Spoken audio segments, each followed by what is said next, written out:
The Story of the Three Little Pigs. Retold with drawings by L. Leslie Brooke. Once upon a time there was an old sow with 3 little pigs, and as she had not enough to keep them, she sent them out to seek their fortune.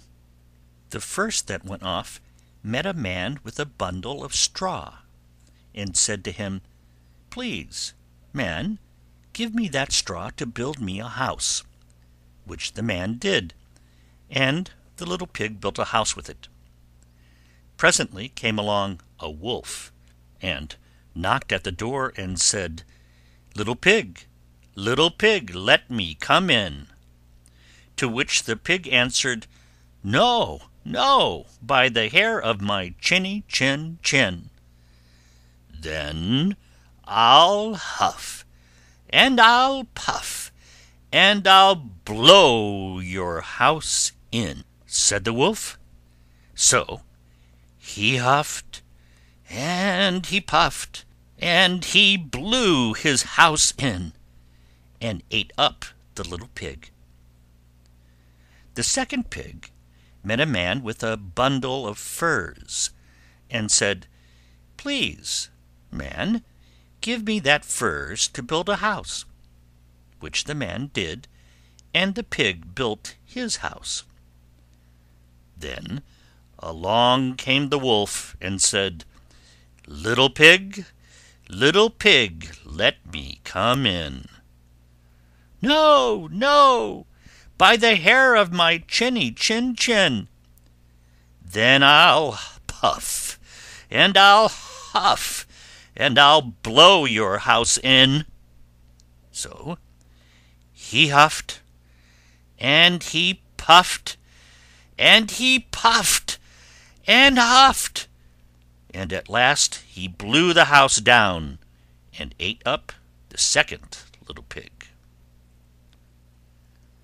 The third little pig met a man with a load of bricks, and said, "Please, man, give me those bricks to build a house with." So the man gave him the bricks, and he built his house with them.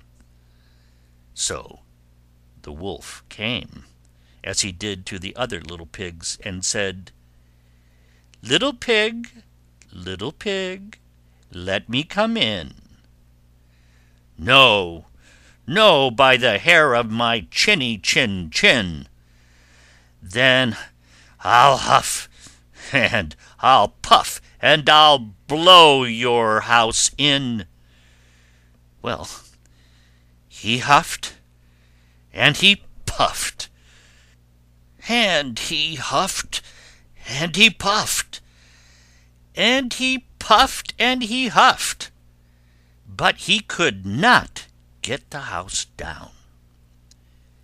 When he found that he could not, with all his huffing and puffing, blow the house down, he said, little pig, I know where there is a nice field of turnips."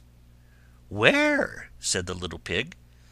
"Oh, in Mr. Smith's home field, and if you will be ready tomorrow morning, I will call for you, and we will go together and get some for dinner." "Very well," said the little pig, "I will be ready. What time do you mean to go?" "Oh, at 6 o'clock." Well, the little pig got up at 5, and got the turnips, and was home again before 6. When the wolf came, he said, little pig, are you ready?" "Ready," said the little pig. "I have been and come back again, and got a nice pot full for dinner." The wolf felt very angry at this, but thought that he would be up to the little pig somehow or other, and so he said, little pig, I know where there is a nice apple tree." "Where?" said the pig. "Down at Merry Garden," replied the wolf, "and if you will not deceive me, I will come for you at 5 o'clock tomorrow, and we will go together and get some apples." Well, the little pig woke at 4 the next morning, and bustled up, and went off for the apples, hoping to get back before the wolf came. But he had farther to go, and had to climb the tree, so that just as he was coming down from it, he saw the wolf coming, which, as you may suppose, frightened him very much. When the wolf came up, he said, "Little pig, what, are you here before me? Are they nice apples?" "Yes, very," said the little pig. "I will throw you down one." And he threw it so far that, while the wolf was gone to pick it up, the little pig jumped down and ran home.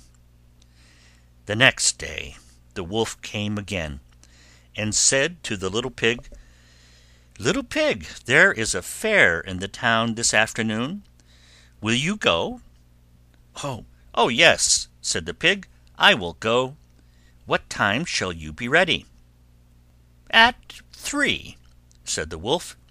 So the little pig went off before the time, as usual, and got to the fair, and bought a butter churn, and was on his way home with it, when he saw the wolf coming. Then he could not tell what to do, so he got into the churn to hide, and in doing so turned it round, and it began to roll, and roll down the hill with the pig inside it, which frightened the wolf so much that he ran home without going to the fair.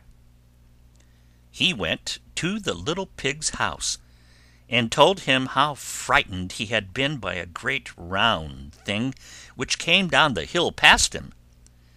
Then the little pig said, "Ha ha! I frightened you, did I?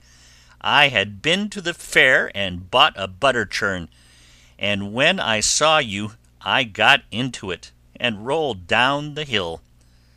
Then the wolf was very angry indeed, and declared he would eat up the little pig, and that he would get down the chimney after him.